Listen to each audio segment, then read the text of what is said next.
Hello class, I hope you are all doing well and getting started on your carbohydrate assignment and your a diet analysis assignment. Remember, those are due, the carbohydrate assignment, it will be due the 1st of February at 10 p.m.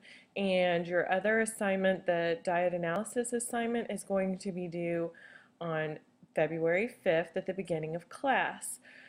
We will go ahead and start this lecture of chapter 4 here in just 1 second. All right, starting with chapter 4. Chapter 4 covers carbohydrates. So what are carbohydrates? Carbohydrates are one of the three major macronutrients. As you recall, those major macronutrients are protein, carbohydrates, and fats, or they are sometimes called lipids. Carbohydrates are an important energy source, especially for nerve cells. That includes the nerve cells of the brain. They are composed of atoms of carbon, hydrogen, and oxygen. Good sources include fruits, grains, and vegetables. Glucose is the most abundant carbohydrate. It is produced by plants through photosynthesis. It is found in plants as a component of disaccharides and as a complex carbohydrate. The principal form of carbohydrate found in our bloodstream is glucose. Here is an easy drawing or picture of photosynthesis. You have energy from the sun, carbon dioxide from the air, and water from the rain, all coming together to form glucose, which is stored in the plant's leaves. So what are carbohydrates? Simple carbohydrates contain one or two molecules. Monosaccharides contain only one molecule. Those include glucose, fructose, and galactose. Disaccharides contain two molecules. Those include lactose, maltose, and sucrose. And here we're going to take a look at what glucose, fructose, and galactose look like. As you can see, they have they're all carbon bonds with a little bit different makeup. I do not expect you to recognize the arrangement of atoms in the different sugar molecules, but I want you to be able to identify the three by name and to know a definition of each. For instance, the definitions under those, like fructose is the sweetest sugar in nature. It's found in fruit, high fructose corn syrup, that kind of thing. And galactose is usually it's always bonded with glucose to form lactose, the milk sugar. So that's the kind of thing I expect you to know, not to be able to draw these. Here we can see the disaccharides. You've got a glucose plus galactose is lactose, also called milk sugar. Glucose plus glucose is maltose, and then glucose plus fructose is sucrose, and again, this is the sweetest form. The fructose is the sweetest form, and sucrose is like sugar, table sugar. Then we have complex carbohydrates. So we've got our monosaccharides, our disaccharides. Now we're looking at our polysaccharides. These are long chains of glucose molecules. Starch, glycogen, and most fibers are all complex carbohydrates. Starch is the first one we're going to look at. So plants store glucose as polysaccharides in the form of starch. Our cells cannot use complex starch molecules as they exist in plants, so we must digest and break those starch molecules into glucose molecules. They are found in grains, legumes, tubers, and are all good sources of dietary starch. So your grains would be wheat, rice, corn, oats, and barley. Legumes would include beans, lentils, and peas. Tubers would include potatoes and yams.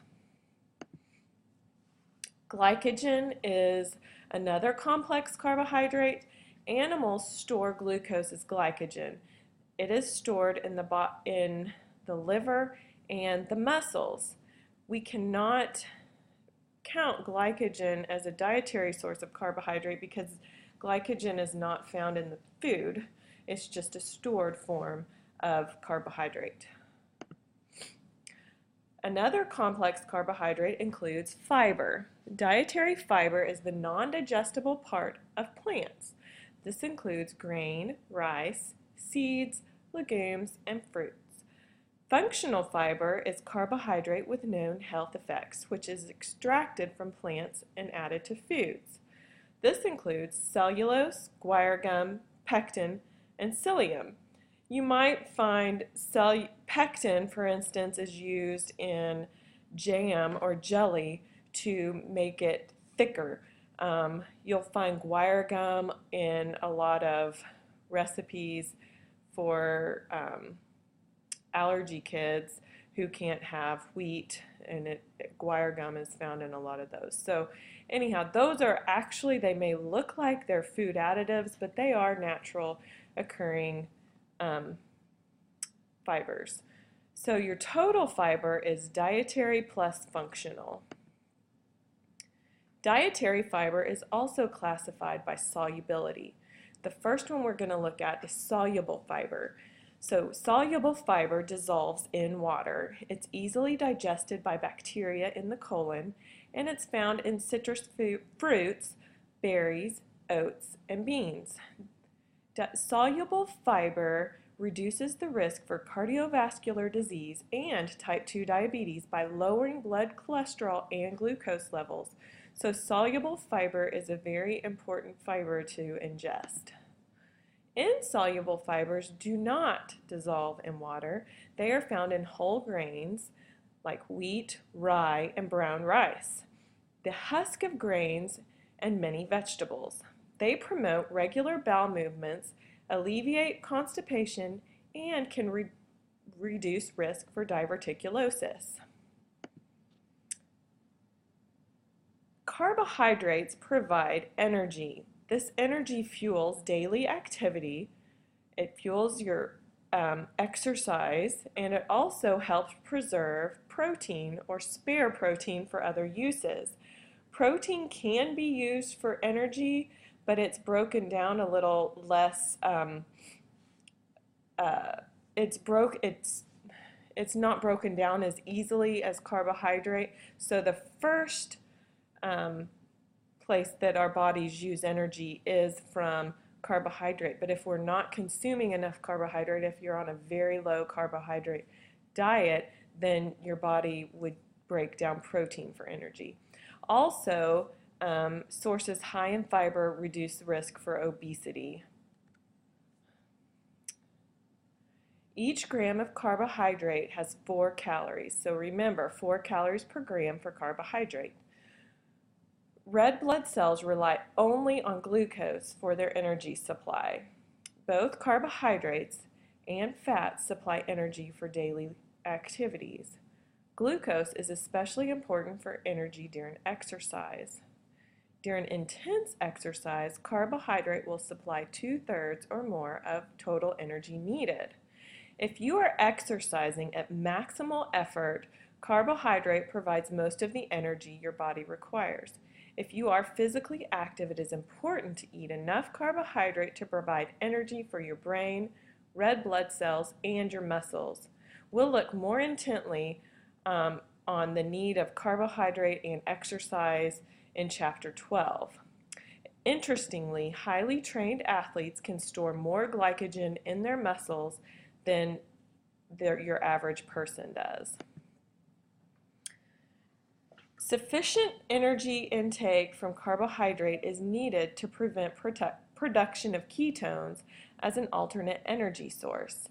Excessive ketones can result in high blood acidity and ketoacidosis.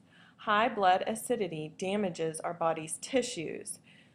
This is, if you're not getting enough carbohydrate, you can break down, your body produces ketones, and a lot of diabetics, they may be consuming the right amount of carbohydrate, their body just isn't able to utilize that carbohydrate. So a lot of people with newly diagnosed diabetes or uncontrolled diabetes have ketones in their urine, And if those ketones are high enough, it can be very hard on their bodies.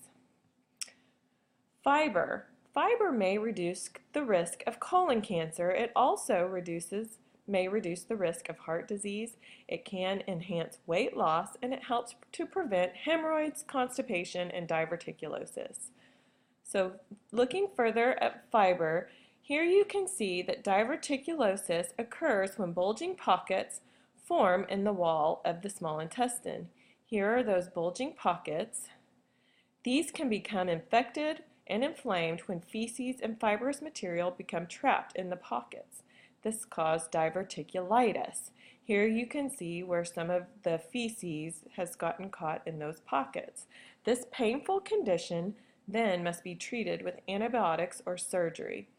Fiber is helpful in preventing diverticulitis because it softens the stool, making the stool easier to pass and creating less pressure on the large intestine. This diagram shows how fiber might help decrease blood cholesterol levels. When eating a high fiber diet, fiber binds to the bile that is produced from cholesterol, which results in more fiber being excreted in the feces. Low fiber diets will bind less bile, and thus it binds less cholesterol. So how does our body break down carbohydrate? Saliva contains an enzyme called salivary amylase, which breaks starch into smaller particles and eventually into the disaccharide maltose. When you eat a piece of bread, you can actually notice it becoming sweeter the longer you chew it. This indicates the breakdown of starch into maltose. The acidic environment found in the stomach inactivates the salivary amylase enzyme. So most chemical digestion, though, occurs in the small intestines. As the contents of the stomach enter the small intestine, the pancreas secretes an enzyme called pancreatic amylase. Pancreatic amylase continues to digest any remaining starch into maltose.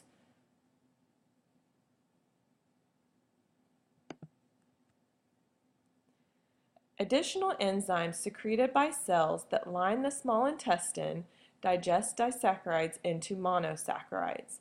These enzymes include maltase, sucrase, and lactase. Maltase breaks down maltose into glucose. Sucrase breaks down sucrose into glucose and fructose.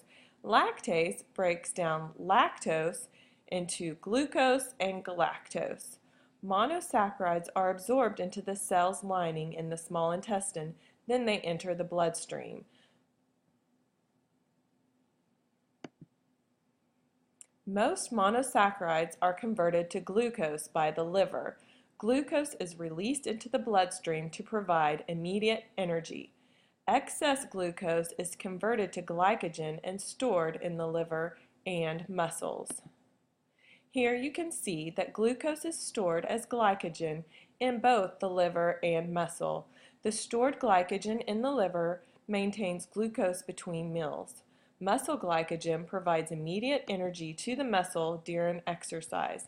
Once the storage capacity of the liver and muscles is reached, any excess glucose can be stored as fat in the adipose tissue. Humans do not have the enzymes necessary to digest fiber. Bacteria in the large intestine can break down some of the fiber, but most fiber remains undigested and is eliminated with the feces. This is a nice review of carbohydrate digestion.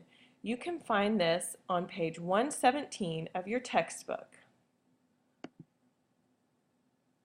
We are going to pause now, and you can watch part 2 in just a moment.